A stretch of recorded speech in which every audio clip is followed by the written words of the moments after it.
avec la France. Quand vous, c'est le syndrome du torero et du toréador, quand vous agitez le chiffon rouge, quand ils voient le bleu, blanc, rouge français passer, il y a des gens qui perdent leur cerveau.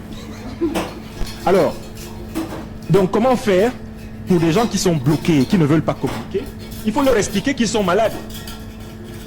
Moi, je pense qu'il faut leur expliquer qu'ils sont malades. Ils souffrent de ressentiment. Le ressentiment est une maladie. C'est une pathologie.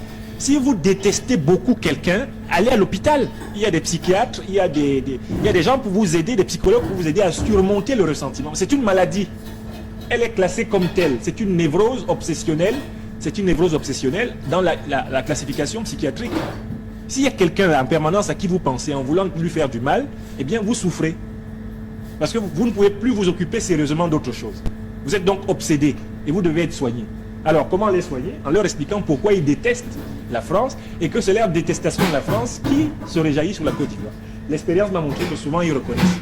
En disant que oui, dans cette affaire ivoirienne-là, je pense que Gbagbo ne pouvait pas gagner contre Bédié et Ouattara coalisés.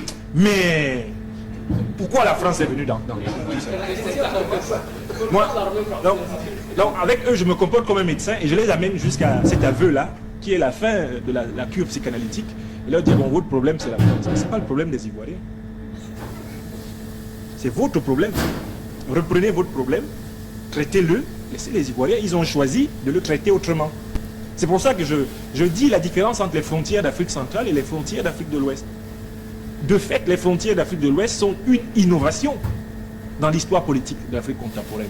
C'est les frontières les plus ouvertes. À partir du Bénin jusqu'au Sénégal, vous voyagez. Même des gens qui viennent d'Afrique centrale sont surpris de monter dans un bus au Bénin et d'arriver en Côte d'Ivoire.